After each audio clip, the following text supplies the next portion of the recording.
Yala, ikaw din na. So, kumusta? Yan na punta karon mag-vlog ta sa tong kanon nga prutas. Of course, ang pinakalami, pinakasikat nga durian. Tungod kay perti ng hinugal. Look at, hinog na kayo. Okay, okay, klaro na kayo. Kininugan na on. Nangliki na sa kahinog. So, ato rong tilawan. Atong tistingan. Ang kinalami ang durian straight from Bohol, Tubigon. So, dili yung local ni siya, dili na siya gikan sa Mindanao. So, okay, atong bukon, atong kanon, ang kinalami ang durian sa Tubigon. Tubigon ni gikan na local ni. Okay. So, mo ni mong durian.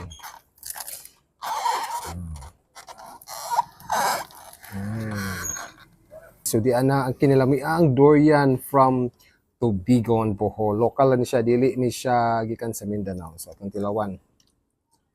Kamis kayo. Abihan og sa Davao rin ay pinatamisan na pinadidiris kuan local sa Tubigon.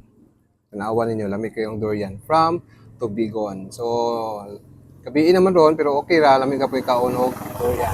Maon da.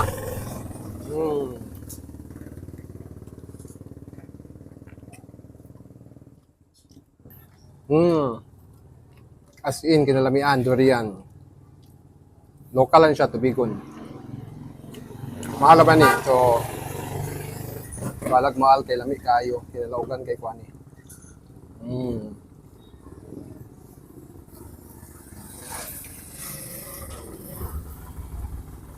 Ang uban kay doon na ni, pero na lami kay ni.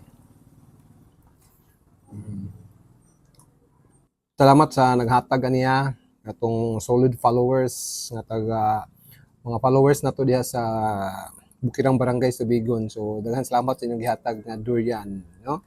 So vlog napat yung lisunod gihatag ani. Salamat daan. Okay. Maunta, nya mo na lang to, pamalit na lang mo inyo kay usaran ni gihatag. Salamat sa pagtanaw.